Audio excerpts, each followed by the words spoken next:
Hey guys, welcome or welcome back to my channel, and welcome to my Monday weekly reading update.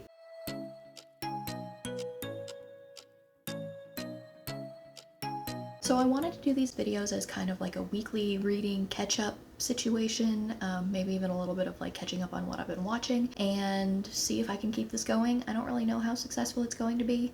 Probably more miss than hit, if we're being honest, but I'm gonna try. So today's might be a little bit longer than the typical one just because I want to talk about a couple of other things that I've read since my last update, but my intention for these is just be short and sweet and let you know what I'm reading or what I'm in the middle of reading and kind of my thoughts so far.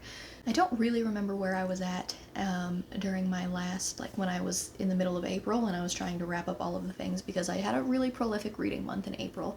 But I did finish out the month by reading a couple of audiobooks.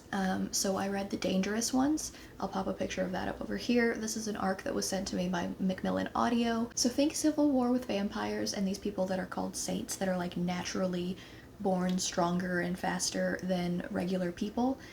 So they are people that are born with these like enhanced traits, and they are kind of like the counterpoint to vampires. They're like natural born vampire hunters. I think that Van Helsing was technically supposed to have been a saint in this world, and these saints are utilizing their skills to fight against the South in the Civil War in the United States. It was good. It was different, I think. There was a lot of like modern language and modern usages and modern things that were done, even though it took place in the 1800s, and that kind of took me out of the story for a little bit until I got used to it.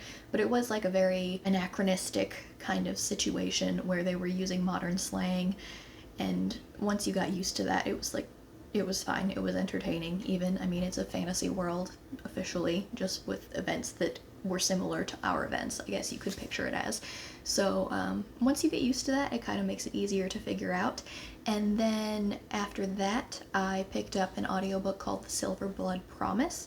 That's by James Logan, also an arc by Macmillan Audio. And that one is interesting because you follow a character who is, he's kind of like a card sharp, gambling. He used to be from a very prestigious family in this world.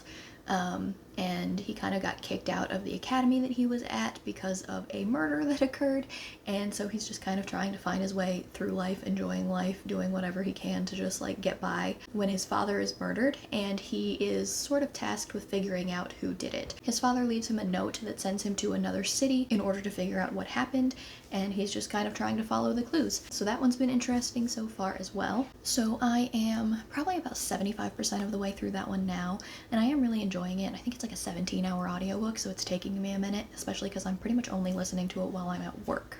The reason that I said I was going to talk about some things that we're watching is because what we're watching has kind of led me into what I started reading next. So John and I watched The Three Body Problem over the last couple of weeks. I've never read the books. I don't really know that I'm going to read the books. We'll see. But watching those books kind of just made me want to reread Project Hail Mary for like the fourth time. You guys know I'm obsessed with that book. So there are some vague similarities in the end of the world is coming, and it's kind of a far off event, but people who are more realistic are saying that it doesn't matter how far off it is, like we need to do something about it. And while the events that occur in Project Hail Mary are a little bit more pressing than the ones that are occurring in the Three Body Problem, there are some similarities there, in like there's a team assembled in trying to save the world from this far off threat. And so the Three Body Problem really just made me want to reread Project Hail Mary again. I decided to pick this back up, and not only am I picking it back up, I am planning on annotating it. You can see I've already started. Obviously it's a little bit more slow going when you read something with the intention of annotating it, but I'm having a great time. I am enjoying myself. I am enjoying all of the humor from Ryland Grace, the main character in this book.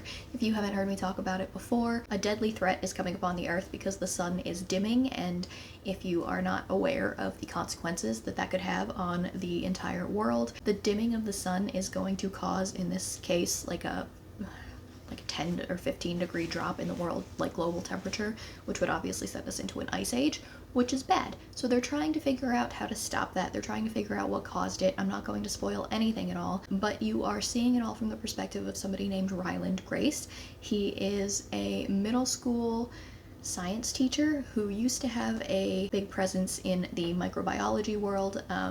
He's a very, very smart man, and he wakes up on a spacecraft with no idea of how he got there or what he's doing there, and you kind of discover all of that along with him as you read this, and he slowly starts to recover some of his memories and figure out how he's supposed to save the world.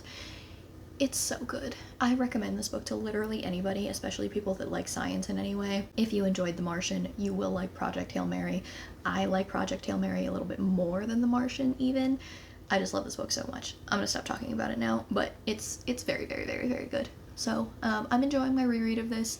I am not really, I don't know, I'm kind of picking up on some things that I hadn't picked up on before just because I am taking it slower, and as always, the science in this makes my sciencey chemist little heart very, very happy. One thing I forgot to talk about that I started reading was Romancing Mr. Bridgerton by Julia Quinn.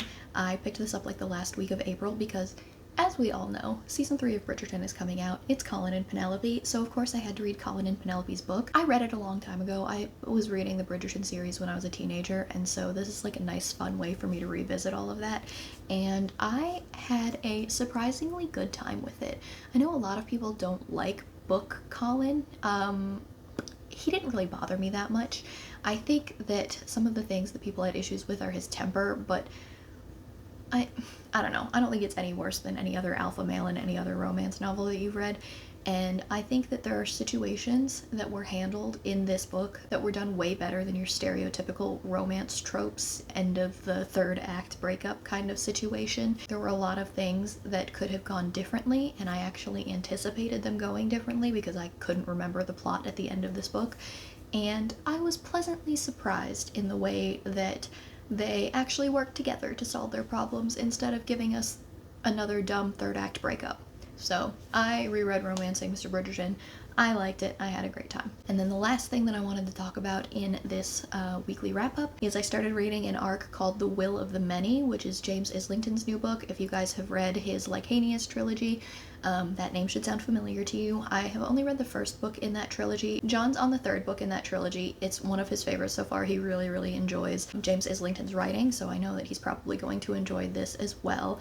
This was an arc that was sent to me by the publisher, and I'm only on like chapter 2 or chapter 3, but so far I'm very intrigued. I think that the premise is interesting. It's based in this world where, as punishment for your crime, or maybe not even as punishment, you can like voluntarily do it, but it's based on a world where you can or are forced to give your will away for the betterment of the community. It's a very caste-like system where the people at the top receive the will of these people in like prisons unwillingly, like they're put on like this machine and it sucks it out of them for a set determined amount of time, and it's apparently painful and uncomfortable and obviously not great for you mentally. I don't really know what that means like yet. I haven't really established like what giving your will away and like what receiving will from somebody else does, but so far we're following a guard in a prison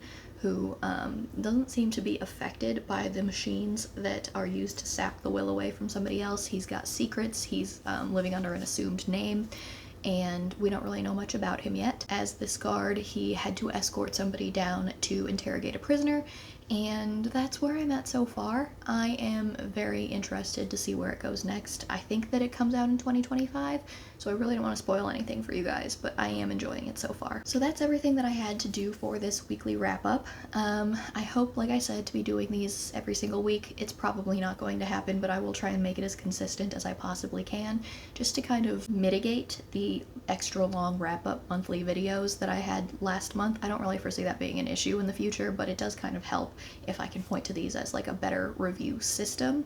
So we'll see if I keep it up, but I would like to. Other than that, that's it for me today, guys. So don't forget to like, comment, and subscribe. It really helps out my channel. Down in the description box, you're going to see links to my Goodreads, my Twitter, and my Instagram in case you guys wanted to follow me on any of those. But that's it for me today, guys. Bye!